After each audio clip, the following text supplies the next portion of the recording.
This is Patagonia, a place that feels as if it exists outside time, beyond maps, beyond human memory. A territory where Earth still hasn't finished making itself. 65 million years ago, colossal tectonic plates began colliding beneath this silent hemisphere. What rose wasn't just a mountain range, it was a break in the world, a scar lifted to the sky we call the Andes. Granite born from Earth's interior, pushed up in vertical blocks, polished by billions of tons of ice, advancing and retreating like the slow breaths of something immense. Those glaciers carved valleys, tore open inlets, shaped every curve of a landscape that now seems to belong to another planet, or to the first planet, before humankind named it. Granite peaks rise like unfinished sentences in the southern sky. The Torres del Paine, 4 stone pillars no human words can describe with precision. Fitz, which indigenous peoples called Chaltén, the mountain that smokes, because clouds gather around its summit like thoughts that refuse to fade. Farther south, where the continent loses certainty of itself and breaks apart into islands and channels, the Yagan people lived for 12,000 years at one of the harshest edges any human being has ever chosen as home. They didn't conquer this environment, they became part of it. That's Patagonia, a place where the wind doesn't ask permission, where silence has weight, where the scale of everything around you recalibrates what you think you are. It is the far south of South America, and in a way, the far south of everything we know. The end of the map isn't a line, it's this wind, this granite, this ice that still moves. A territory where Earth still looks under construction, where every peak, every glacier, every lake of impossible turquoise is a question geology hasn't finished asking. Let's go beyond the edge of the map. At first glance, Torres del Paine looks painted, or more precisely, as if someone tore a piece of another world loose and dropped it here with sovereign carelessness. 3 honey-colored granite towers rise straight out of the Patagonian plateau like antennas from a civilization that never existed, their bases plunged into lakes of a turquoise that shouldn't be real, glacier meltwater, carrying minerals that turn light into pigment. The sky above them is rarely still. White clouds form and dissolve within hours, as if time here follows different laws. A few hundred kilometers north on the Argentine border, Fitz doesn't rise. It erupts. A dark, damp granite massif, almost always veiled by clouds that spin around its summit. At dawn, for a few minutes, the low southern sun paints its face orange and gold, a spectacle that lasts less than a breath and marks whoever sees it forever. The granite that forms these towers began as magma kilometers underground during the uplift of the Andes around 12 million years ago. Over time, Pleistocene glaciers covered the entire region, ice masses 2 kilometers thick that, as they advanced and retreated, stripped away softer rock surrounding the hard granite, leaving the pillars exposed. What looks like sculpture is, in truth, erosion, the patience of ice translated into geometry. The Anakenk, a nomadic hunting people who lived in Patagonia for millennia, crossed these plains in search of guanacos and rias, carrying an intimate knowledge of the land no European map ever captured. It was the Portuguese explorer Ferdinand Magellan in 1520 who gave the name Patagon to the inhabitants he met, men of imposing stature who, according to legend, left enormous footprints in the sand. A name born of astonishment, which time turned into belonging. The wind at Torres del Paine is not an ordinary wind. It comes from the Pacific, crosses the Andes without ceremony, and drops onto the plateau like an entity with intentions of its own.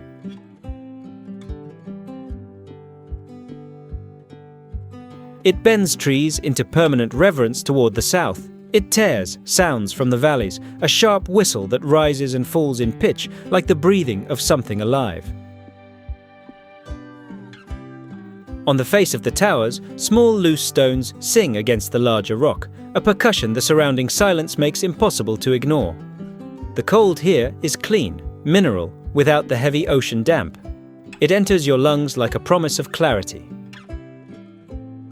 The late afternoon golden light, at these latitudes the sun can paint the horizon for hours before sinking, reflects on the honey-colored granite of the towers and across the mirrored surface of Lake Pahoe, creating a symmetry that seems composed, deliberate, as if the landscape knows it is being watched. In the southern summer, from November to February, light never fully abandons the sky. At twilight, colors linger until midnight. In winter, fog and snow turn the park into something even more inward, older, as if the modern world never arrived. The Andean condor, with a 3-meter wingspan, the largest soaring bird in the world, rules the rising air currents that climb the granite faces. It doesn't flap. It simply trusts the wind, and the wind carries it. Below, herds of guanacos cross the plains with the careless elegance of animals that were never tamed, their caramel coats cutting against the steel-green grasslands. Patagonian foxes with amber eyes watch visitors with measured curiosity.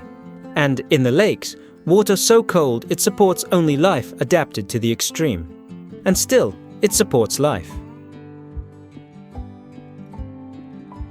Here, you feel Earth's vastness and humanity's limit, not as defeat, as revelation. And then, almost without warning, the horizon rises in white. At first glance, Perito Moreno looks out of this world, a cobalt blue wall of ice 60 meters high, pushing into the waters of Lake Argentino like a civilization moving in extreme slow motion. There is no white here, not as you imagine it. Perito Moreno's ice is blue. A blue that exists because air bubbles have been compressed by centuries of pressure, and the light that penetrates finds only blue frequencies to return. It is the color of time. Behind it, the southern Patagonian ice field, the third largest freshwater reserve on the planet after the poles, stretches for 350 kilometers like a continent inside the continent, feeding dozens of glaciers that spill into valleys like rivers frozen into geological deceleration. Perito Moreno is one of the rare glaciers in the world that still advances, or rather, that remains in relative balance between advance and ablation. For millennia, glaciers like this covered all of Patagonia, carving the lakes that now mirror the Patagonian sky. Lake Argentino, up to 250 meters deep, is a direct result of that excavation. When the glacier advances far enough to reach the Magallanes Peninsula on the other side of the lake, it forms a natural dam. And the pressure of accumulated water eventually breaks through beneath the ice, in explosions that can be heard kilometers away. Francisco Perito Moreno, the Argentine naturalist for whom the glacier is named, explored this region in the late 19th century with a mix of scientific rigor and genuine awe few eras still allowed. His diaries describe the landscape with vocabulary that swings between the geological and the sacred, as if the language of science were not enough to contain what his eyes were seeing. When blocks of ice weighing dozens of tons break free from the glacier's face and plunge into the lake with an explosion of white foam. The sound arrives before the image. You hear the ice split, and then you see the block fall, and then the wave, a wave of cold water expanding in perfect circles across the slate-colored lake. Walking up to the viewing walkways is stepping into a microclimate.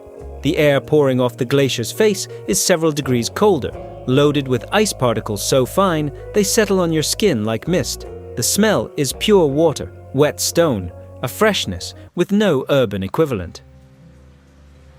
And above all, the silence between cracks, a silence that seems to wait for the next sound, making visitors hold their breath without noticing. On the park's edges, where Patagonian forests of Lenga and Nier reach the snowline, the huemul, the Andean deer in critical danger of extinction, symbol of Argentina's national coat of arms, moves as a shadow between trees. Condors circle over the glacier for no reason beyond mastery. And in the cold lakes, the Patagonian steamer duck, flightless, yet able to paddle across the water with its short wings at surprising speed, is a living expression of a fauna that found solutions to problems other environments never pose. Every glacier is a fragment of time that still moves. Perito Moreno is not static. It breathes, however slowly, and each block that breaks away is an exhale from the planet.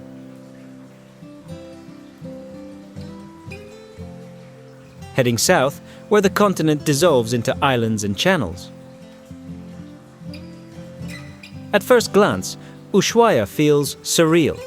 A brightly colored city tucked between snowy mountains and the Beagle Channel, as if someone forgot it here, at the very end of the inhabited world. Behind it, the peaks of the Fuegian Cordillera rise abruptly from the sub-Antarctic forest, snow-covered for months each year, their southern faces permanently grey-blue under the wet cold climbing up from the Drake Passage. In front, the channel stretches out in deep, dark water, with Argentina on one side and Chile on the other, and Cape Horn only 100 kilometers farther south, beyond which there is no more land between you and Antarctica.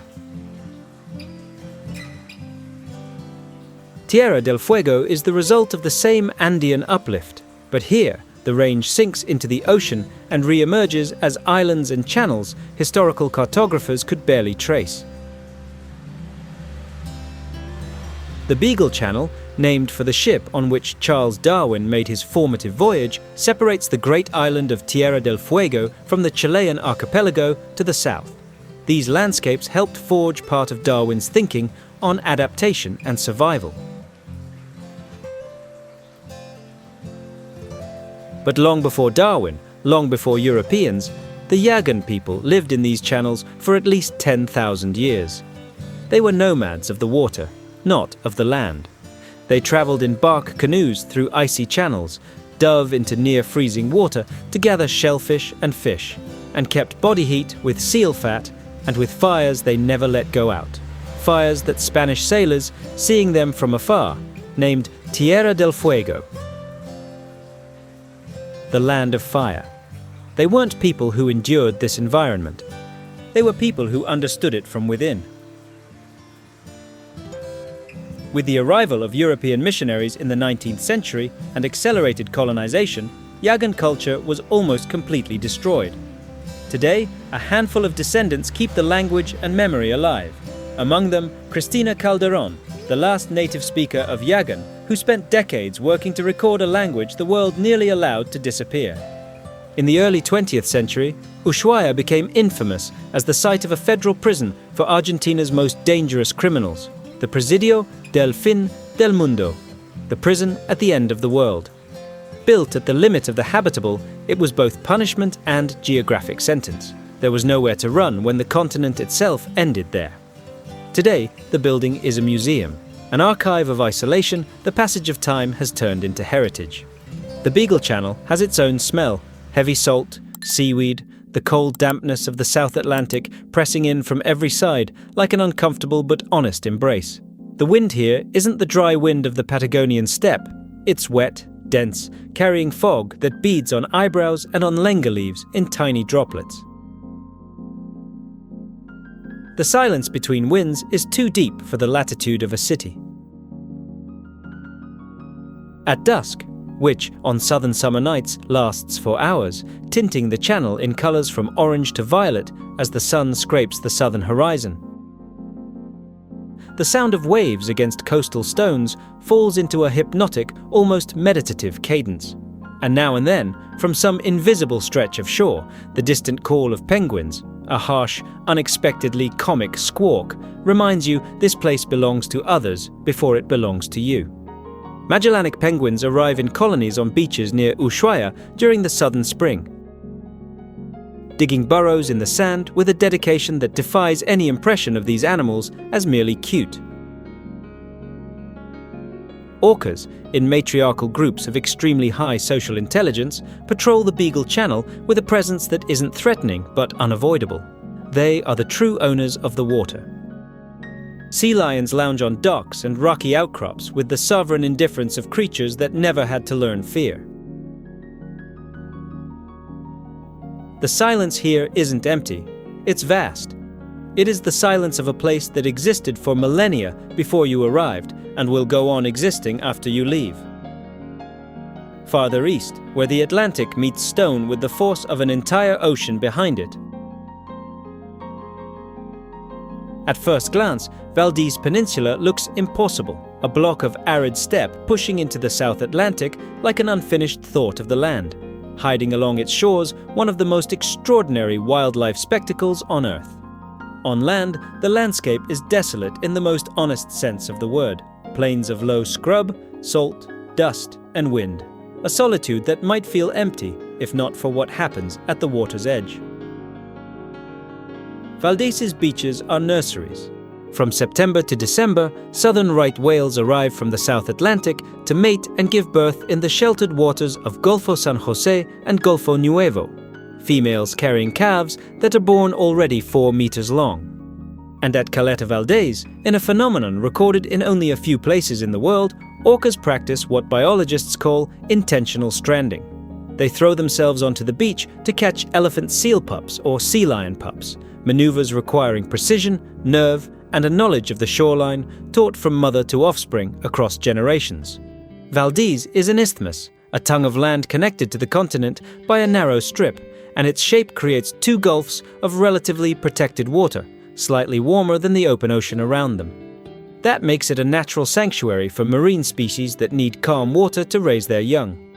Nutrient richness brought by southern cold currents sustains a food chain that quite literally stacks life at every link. The Tehuelche peoples used Valdés's coast for centuries before European colonization. Spaniards arrived in the 16th century. After independence, Argentines made Puerto Madryn, the nearest city, the entry point for the Welsh colonization of Patagonia in the 19th century. Welsh immigrants fleeing the cultural dilution of their language in Great Britain came here to build a colony where Welsh would remain the language of everyday life. That colony endured, and Welsh is still spoken in inland Chubut, an unlikely detail Patagonia keeps with the same sovereign indifference with which it keeps everything else. On Valdés's beaches in season, the smell is unmistakable. Salt, seaweed, and the strong animal odor of elephant seals gathered in harems, hundreds of massive bodies piled in noisy disorder, males bellowing roars that echo from rock to rock. The surf here sounds different from the rest of Patagonia. The Atlantic strikes Valdés's shores with a rhythmic insistence that sometimes resembles breathing, and when a right whale surfaces just meters from a viewing boat, its blow exhaling a warm mist that smells of fish and deep ocean. The silence that falls over observers is the same kind of silence that comes right before tears. Winter waves cut the coast with a ferocity summer softens but never erases. And in July dawns, when the cold of the South American Atlantic reaches its harshest peak, the stars above Valdés, with no light pollution for hundreds of kilometers, form a sky map so dense and complete it feels like a second landscape, a second Patagonia, hanging upside down over the first. Valdés's orcas have been individually identified by researchers for decades. Each group has its own hunting techniques, passed down through generations like cultural tradition. Evidence that the line between instinct and learning is thinner than we like to admit. Southern right whales, driven near extinction in the 20th century by intensive whaling, have recovered here under protection. Their presence in Valdés is both a symbol of resilience and a testimony to what is lost when exploitation finds no limit. Patagonia is not only a place, it is a limit. And Valdés is where that limit becomes clearest. The boundary between nature's brutality and its absolute indifference to the spectator. Hundreds of kilometers north, where lakes multiply the sky's blue and volcanoes remind you Earth's interior still pulses. At first glance, northern Patagonia looks painted, not with the arid brutality of the southern steppes, but with the generosity of a painter who had blue and green in abundance and no reason to ration either. Lake Nahuel Huapi spreads across 500 square kilometers between mountains blanketed in Valdivian forest, cypresses, coihus, thousand-year-old alerces, and its arms reach into valleys where morning fog is slow to lift, holding the world in suspension. San Carlos de Bariloche, the city pressed against the lake's edge, looks imported from the Alps: stone and dark wood architecture, steep gabled roofs, chocolate shops on corners. But the horizon around it returns it, unmistakably, to South America.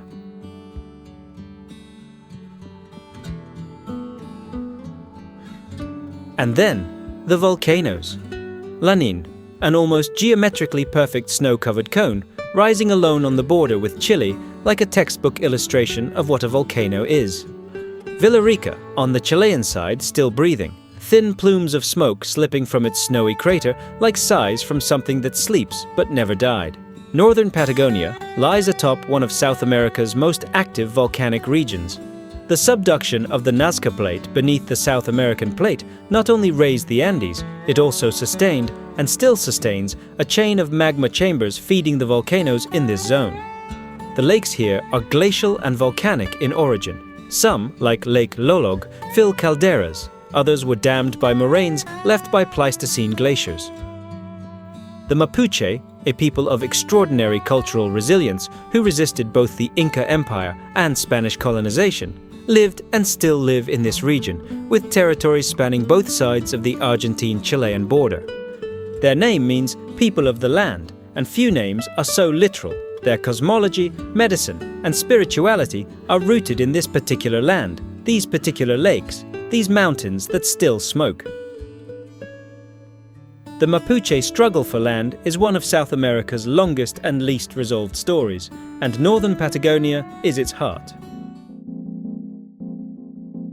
European colonization in the 19th century. Germans, Italians, Swiss left marks on architecture and cuisine that now coexist, sometimes uncomfortably, with Mapuche presence and with the monumental force of a nature no human culture has ever fully mastered. Northern Patagonia sounds different from the south. Beyond the wind, always the wind, there is the constant whisper of rivers descending from the Andes, birdsong absent from the arid steppe farther south, the dull, distant thump of avalanches at higher elevations. In summer, the smell of the Valdivian forest is resin and moisture, a thick, almost tactile scent you don't find in temperate forests of the northern hemisphere. It is denser, older, as if the trees here have had more time to make their perfumes. Afternoon light over Nahuel Huapi is among Patagonia's most photographed, and for good reason. The low angle of the southern sun, the double reflection between water and snow, black cypresses along the shore, everything composes a scene that feels improbably balanced for something born from random geological forces. But Patagonia has always known how to build beauty from chaos. The huemul, here in the northern Andean forests, is even more elusive than in the south. The puma, the largest cat in the Americas, hunts guanacos and deer at the most isolated elevations, rarely seen but frequently present in the fear of smaller animals.